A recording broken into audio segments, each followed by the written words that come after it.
Hello everyone, welcome to my channel commerce mentor. Last videos में हमने chapter first को complete किया था and I hope that all the concept has been clear. वही chapter first BS में nature and purpose of business से related today we are going to solve some case studies and identification level based question. तो first question which I am going to discuss in this video, that is, you have to identify the types of economic activity from the following statement. The first one is given: Hari sells mobile phones on behalf of his employer. अब हमको पता है कि there are 3 types of economic activities: business, profession and employment. तो उस point of view से that if a person is selling an mobile on the behalf of employer, it means he is doing a job. तो फिर वो category हो जाएगी हमारी employment. Second है it requires minimum academic and other qualifications. तो हमने ये बात पढ़ी थी कि अगर आपको क्वालिफिकेशंस ज़्यादा चाहिए हों और एकेडमिक्स रिकॉर्ड हमारे बहुत अच्छे होने चाहिए तो ही हम एबल होते हैं to enter in any profession. तो इसलिए इसका आंसर है आपका profession. See, a hawker sells toys for children outside a function. अब ये जो पर्सन है वो खिलौने बेच रहा है, तो भले वो छोटे लेवल का काम कर रहा है फिर भी वो खुद के लिए ही टॉयज़ सेल कर रहा है, ना कि किसी और के लिए। इसलिए ये आएगा कैटेगरी इकोनॉमिक एक्टिविटी की बिजनेस में। ठीक है, because he is selling the toys outside a function for himself only. D है आपका Sanjay is an advocate high court. Advocate high court से समझ में आ रहा है profession. Dhruv is the manager of a mobile company. अब कई बार ये कन्फ्यूजन हो जाता है कि मैनेजर है तो वो प्रोफेशन में आएगा कि नहीं आएगा। तो बिल्कुल आएगा, क्योंकि मैनेजर भी किसी और के लिए ही वर्क कर रहा है। Next, a person repairs scooter on road side.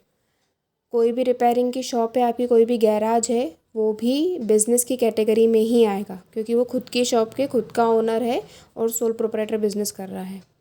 Next, Shyam work as a sales executive in a mobile company. Salesman जो होते हैं सिंपल है, जॉब कर रहे हैं, तो it will be come in the category of employment.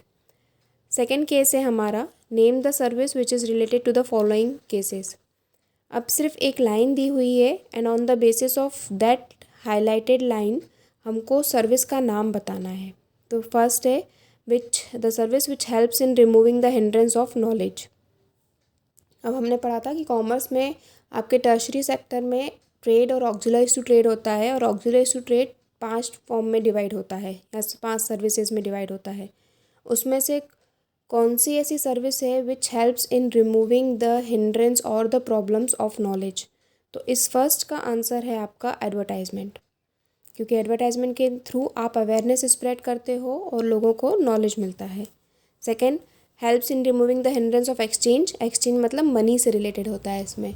तो कौन सा सर्विस सेक्टर जाएगा इसमें? बैंकिंग। तो इसका आंसर है आपका बैंकिंग।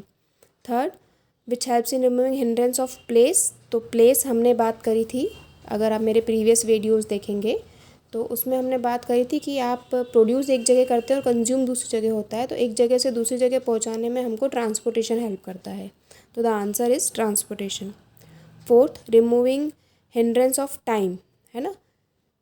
तो टाइम में आप अगर आपने जनवरी में गुड्स प्रोड्यूस करके रखा है और उसकी डिमांड आएगी समर सीज़न में, अप्रैल मई में, तो 4-5 महीने के लिए आपको गुड्स कहीं तो स्टोर करना पड़ेगा। तो इसलिए टाइम का जो इशू जाता है वो रिमूव करता है हमारा वेयर हाउस। तो the answer for this statement is warehouse. The last one is hindrance of risk. अब रिस्क हमारी कौन रिकवर करवाता है? Insurance company. अब थर्ड केस स्टडी पे आते हैं हम। यहाँ पे आप देख सकते हैं that is a difference between पूछा गया है हमसे। तो कई बार क्वेश्चंस रहते हैं डायरेक्ट पूछा जाता है कि difference between accounting and accountancy, book keeping and accountancy, तो सीधे सीधे टर्म दे दी जाती है। पर इस क्वेश्चन में इस बेसिस पे पूछा गया है कि पहले आपको स्टेटमेंट को जज करना है और फिर आपके जजमेंट के बेसिस पे डिफ्रेंशिएट करना है। जैसा कि पहला दिया हुआ है, Anusha running a bakery and Manjusha cooking food at home. तो अनुषा जो बेकरी रन कर रही है, मतलब वो क्या कर रही है? Economic activity. और जो मंजूषा है वो खाना बना रही है घर पे खुद के लिए, तो वो क्या कर रही है, नॉन इकोनॉमिक एक्टिविटी। तो अब इसमें हमको इकोनॉमिक और नॉन इकोनॉमिक में डिफरेंस बताना है। तो ये होते हैं हमारे इनडायरेक्ट क्वेश्चंस। डायरेक्ट ये नहीं पूछा है कि इकोनॉमिक नॉन इकोनॉमिक में डिफरेंस बताओ, ये पूछा गया है कि अनुषा की एक्टिविटी क्या है, मनुषा की क्या है, और उसके बेसिस पे आपको डिफरेंस करना है। सेकंड है पोएट्री फार्मिंग एंड माइनिंग।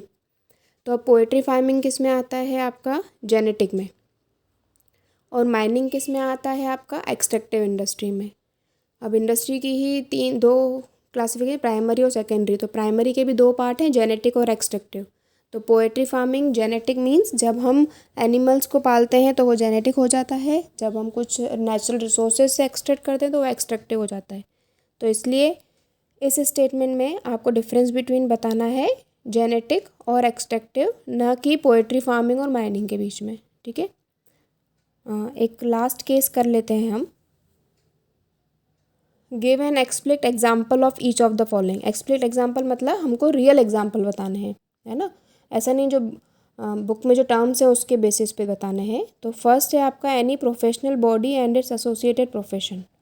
किसी भी प्रोफेशनल बॉडी का नाम बताना है, इंस्टीट्यूट का नाम बताना है, और कौन से लोग उससे रिलेट करते हैं वो बताना है। तो इसका आंसर है medical counselling of India profession. और कौन से लोग रिलेट करते हैं इसमें, आपके डॉक्टर्स।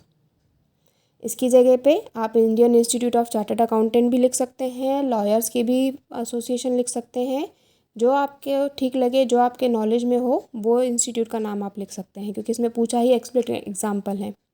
सेकेंड है एक्सट्रैक्टिव।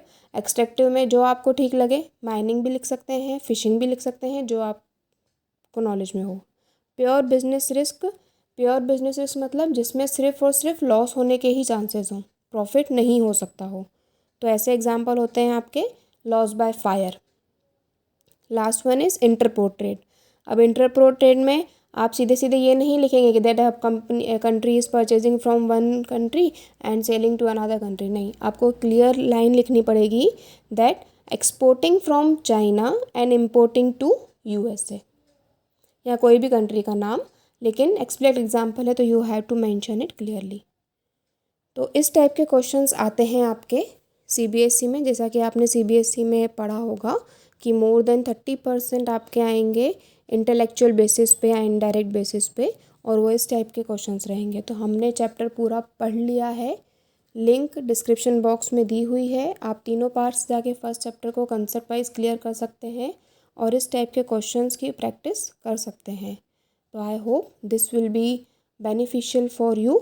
अगर ये वीडियो अच्छा लगा हो तो please share, like and subscribe कर दीजिएगा, because it motivate us to make more this type of video. Thank you.